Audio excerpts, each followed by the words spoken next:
Hi, I'm Greg Schaefer, and welcome to the Virtual CISO Moment. Nick Mullen joins us today. He is founder and principal consultant of Sanguine Security Solutions.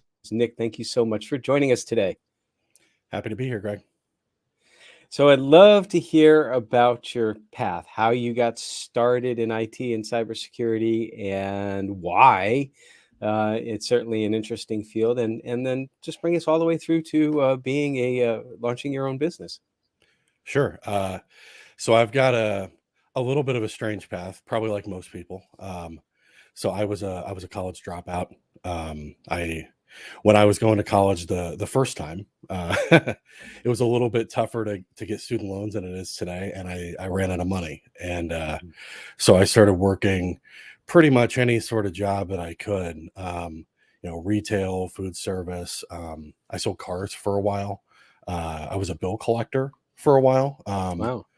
And then, I also started doing some physical security work at a concert hall, a music venue.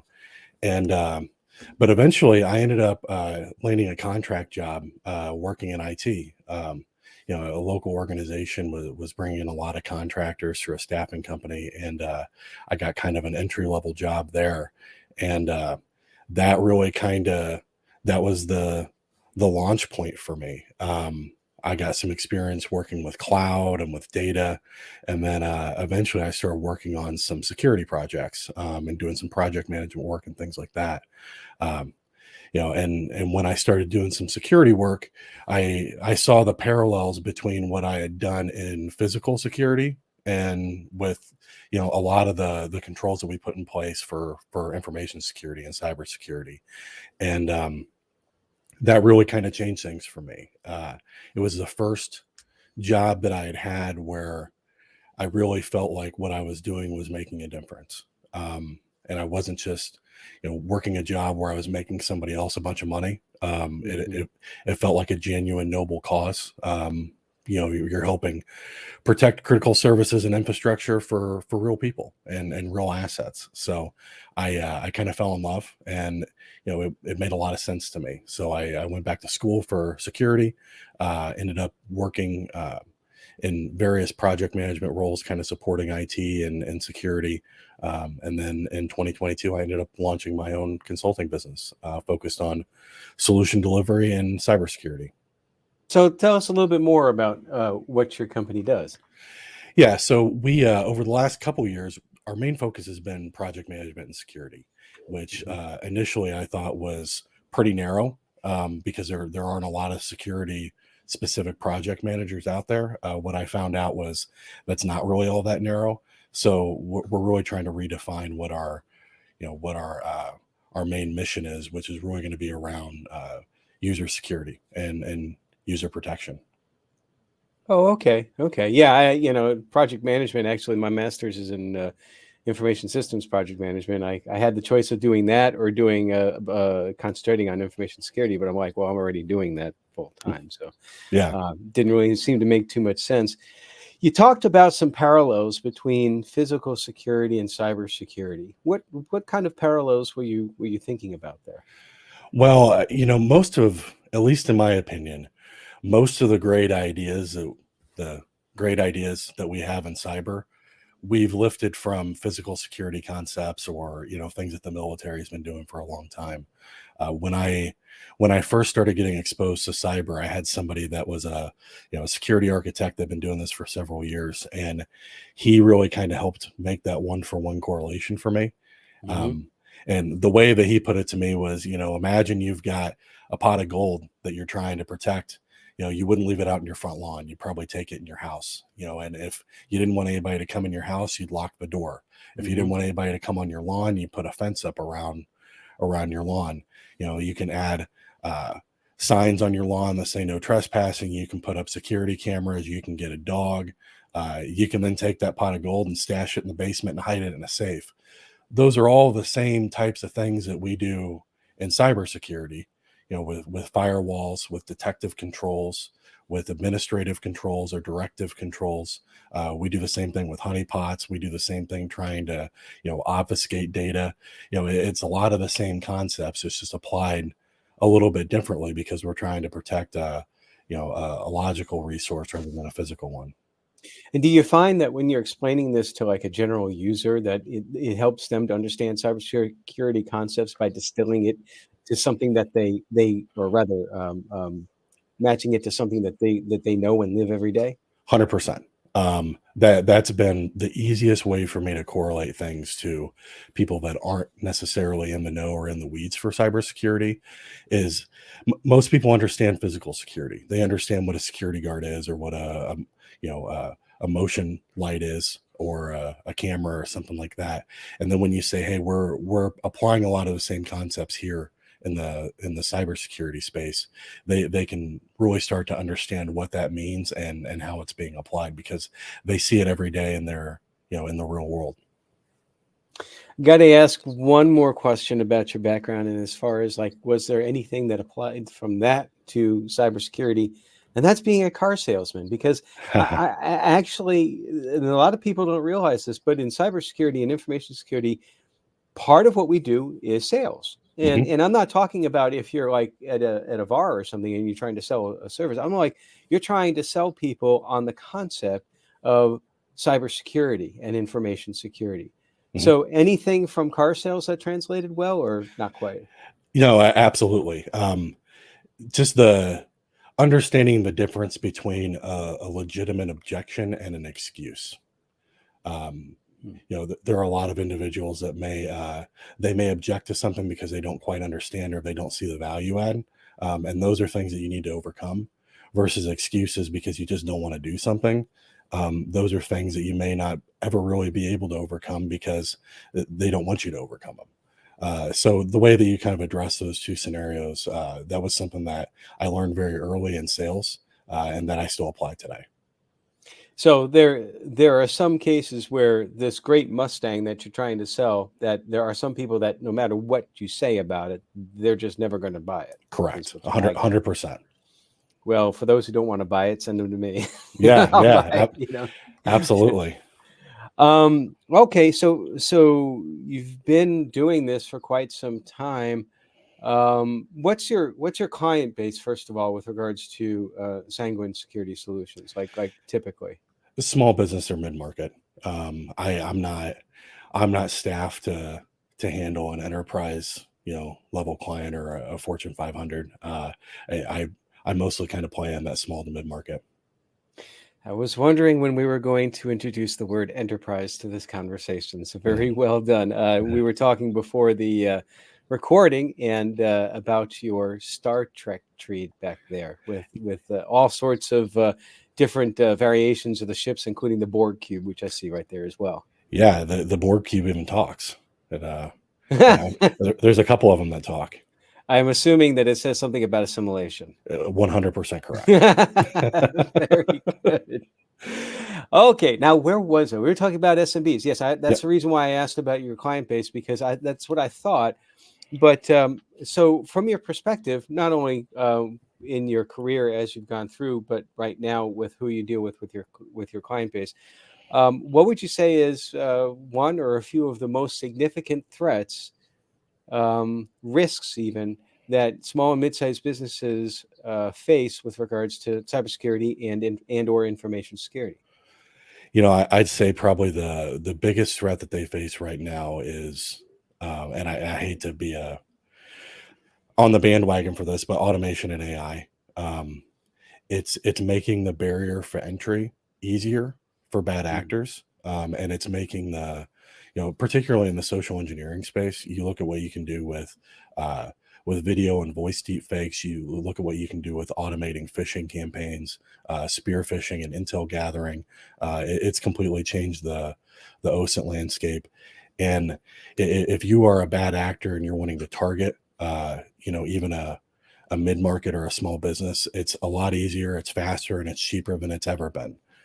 Meanwhile, that market is a little bit slower to adopt technology. And I'm not sure if all the controls and the protections that most organizations have in place are scaling with the threat landscape. Of course, recently, and you mentioned deepfakes. Recently, you probably remember, I think maybe it's been about a week or so from when we're recording this now, Hmm. that there was the $25 million transfer that this one executive in this video call, I think it was Zoom, Yep. with several other folks, but everybody else on the call was AI generated. They were all, Hmm. or rather, they were all deepfakes, I should say. Yep. So, which is huge, a huge thing, because just talking with somebody on Zoom or Teams or what have you, it's something that we've all become accustomed to. We learn pretty rapidly. We had to during COVID, Hmm. and we've learned to trust it. And now the bad actors are exploiting that, particularly though for small and mid-sized businesses. What, if anything, do you think is a way that they could counter that sort of threat of like deep fakes in an important video call? Well, there's a few things that you can kind of look at. The first one is understanding that the attack surface for everyone isn't the same. If you've got someone that primarily interacts with the outside world via email, then the way that a bad actor is going to approach them is going to be dramatically different than somebody who primarily interacts with the outside world in person or maybe via telephone. So understanding the needs of the different types of users that you have in your organization is paramount. The other thing is, this isn't a impersonation, which is really what this is. It's very advanced and sophisticated impersonation, but this isn't anything new. We've seen this in, again, the physical security space, and the military's dealt with this for decades, probably even longer than that. And so a lot of times they employ, a second layer of defense, additional controls, to make sure that you've validated the identity of the person that you're talking to before you do something like execute a $25 million wire transfer. Um, there's organizations that have those controls in place today, but there's far more that don't. And I think the reason for that is because everybody thinks this isn't going to happen to me. Um, and you can think that right up until it does. And then you're going to sit back and think, what could I have done differently? Well, there are things that you can do differently. There are different tools that are coming out. I believe IBM and Intel have both released news publications that they've developed tools to detect deepfakes with 98% accuracy. I don't think that those are available to the public or for commercial use yet, but they will be pretty quickly. And like I said, the other thing is just having a second layer of defense, whether it be some sort of passphrase, some sort of authenticator mechanism, or the having two people sign off on something rather than just one, to make it a little bit difficult to social engineer people through that mechanism.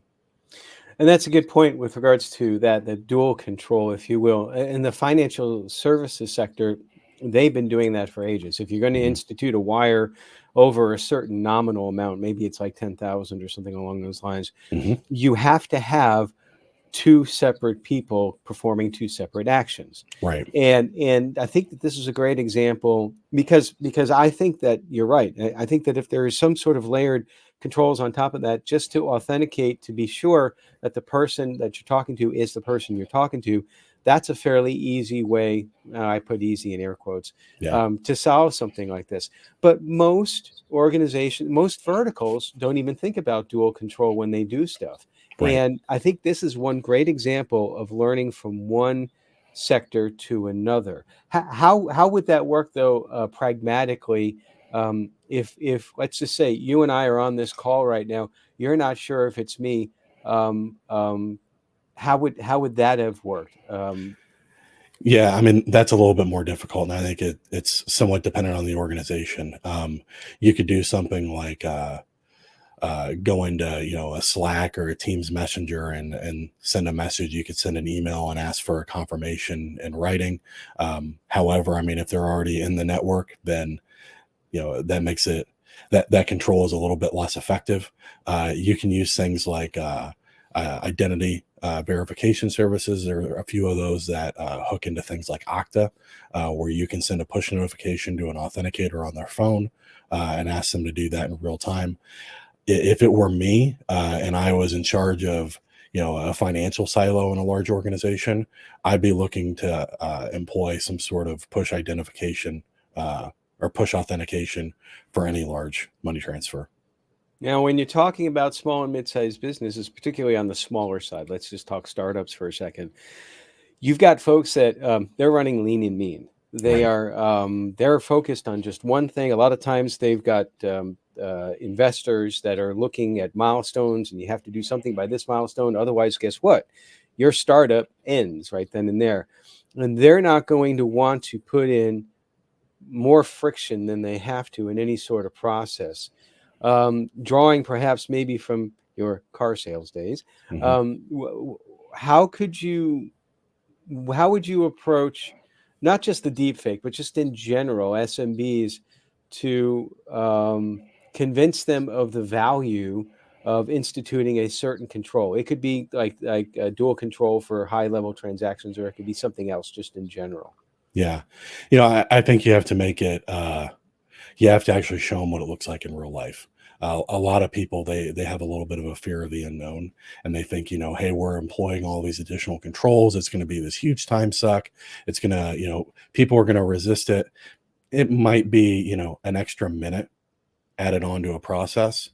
People may resist it for a week or two, but realistically, as long as you're doing your job as far as educating and rationalizing what you're asking for, most people will adopt that pretty easily. So, you're basically talking about organizational change management, getting people to the point where they understand the value and getting them to actually kind of adopt the change, from an actually employing the control standpoint, and spending the money. You can look at the statistics. Most organizations that or like small and mid-market organizations that have been breached, it's a really significant business impact for them. There's a large percentage of those businesses that they don't recover. In fact, locally here in Central Illinois, it's actually my wife's alma mater, Lincoln College. They're the first college in the United States to go out of business because of a ransomware attack. Wow. They were ransomed right during COVID, and they couldn't enroll a new semester of students, and they never came back. The college is closed down now. I do remember hearing about that, and that Hmm. was, I won't say surprising. I will say a little bit shocking in some ways. It's like, Hmm. I'm not surprised that they got ransomware, but that it actually brought down an institute of higher education. Hmm. It's when we're talking about small and mid-sized businesses, though, they they where was I going to go with this with regards to the traction? One of the things I found is that, again, if you can make sure that you minimize the amount of friction that's there by at least trying to explain to them that there is a business impact. And I think that that's where you were going with, Yeah. like, talking about Lincoln, for example. So this is less about trying to make things worse and more about trying to save your business, because Correct. and then ultimately, then that's the real sales that we're talking about here, is that we're trying to position information security as a business enabler. That sort of Hmm. wraps it up correctly. Yeah, 100%. And if you're talking to a business owner, um, I would ask the question: would you not put locks on the front door of your building because it takes more time to turn the key? Nobody would say that's a good idea to leave the building unlocked because it takes more time to open it up in the morning. So you would look at the same thing in a cyber and from a cyber perspective of, you have to employ the same controls or similar controls, and even if it makes or it means that things take a little bit longer, you're doing it for a reason. A lot of times I think people get scared because the tools that they see out there, they're enterprise grade tools, Mm-hmm. um, and they're not, you know they're not turnkey solutions. They require, administrative overhead. They cost a lot of money. If you go out and you're just googling, an EDR solution, if you're a business with 100 people and you go out and you try to price, you know one of the top 2 or 3 EDR solutions out Forget there, it. Yeah. oh yeah, you're going to say, nope, I can't do this. there are other solutions out there that are designed and kind of catered for the mid-market. Just a lot of organizations don't know about them. So that's why, hopefully there's folks like you or folks like me that can, we have experience in this sector, and we can introduce them to the right tools that are actually designed for them. Well, you touched upon now the two reasons that there would be a resistance. The first being the friction added, and the second being the cost, and both can be managed. The friction adding, the way that one of the analogies I like to tell people or to explain, it's like when you get in your car, you probably put on your seatbelt, right? I mean, you just do that. As well, there was a time, many years ago that seatbelts were optional. You had vehicles that you just didn't have them in there. It wasn't a law at the time. We're spooling back about 50 years, but even today, I've known people that won't wear seatbelts because they just feel it's uncomfortable. But the thing about it is that, to your point that you said a little while ago, it's like after you do it for about a week or whatever, it becomes second nature. So don't worry about that. I mean, Nick's spot on with regards to that. Just like the seatbelt, it's like if you're told that you have to do multi-factor authentication, don't worry about it. It's going to save you. I mean, it might not save you going through a dashboard, or windshield, but it'll save your business. Yeah, 100%. And I don't mean to make any other small and mid-sized business owners more stressed out than they are. We already know that running a small and mid-sized business is pretty stressful. You run one, I run one. And plus, we have the double whammy that we're in information security and cybersecurity. And that in and of itself is stressful. We've got a huge problem in our industry with folks that are burning out. Sometimes they're burning out because they're trying to get in the industry, and that can be it's very difficult to get in right now. We're in a bad job market phase right now, but for everybody that's worried about that, it always goes down and up and down and up. When you're in the it'll trough, it'll come back up. Yep. What's one or a couple of things that you do to help decompress and get away from all this stress so that it doesn't overconsume you?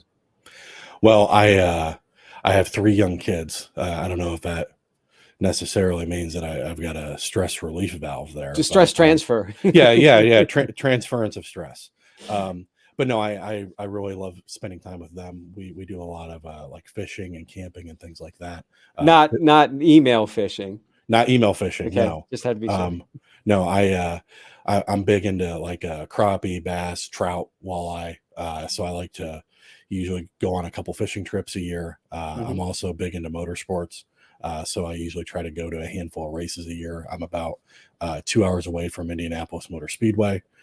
So last year I got to take my 2 girls, 7 and 4, to IMS for the first time and watch an IndyCar race, which was, a fantastic experience for them. So yeah, I try to do things that are outside of the technology sector, kind of get outdoors and experience some things in the real world. And that helps me unplug quite a bit.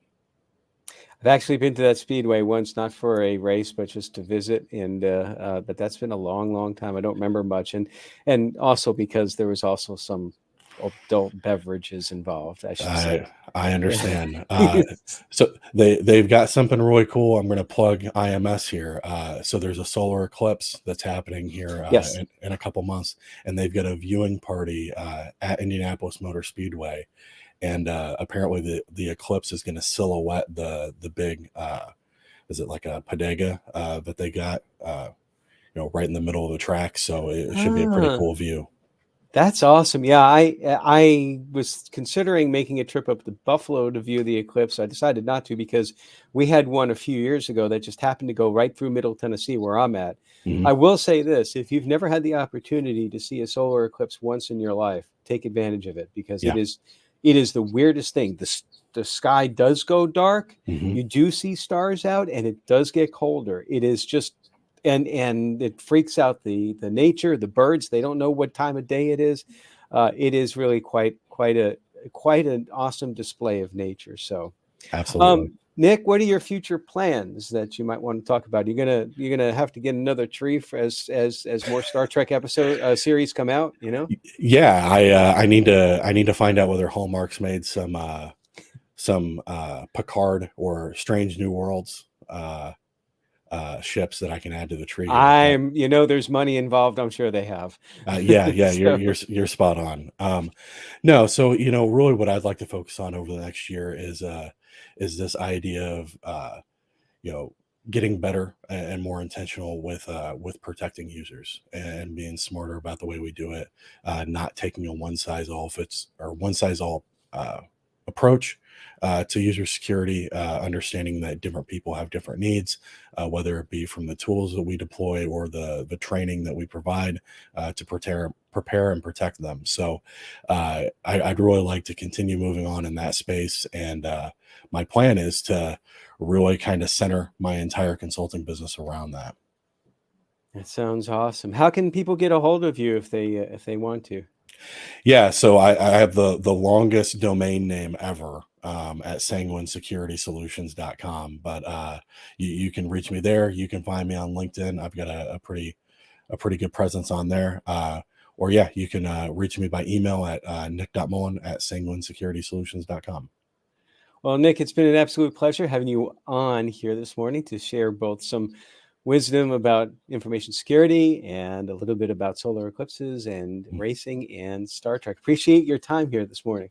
Yep. Thanks so much for having me, Greg. Everybody, stay secure.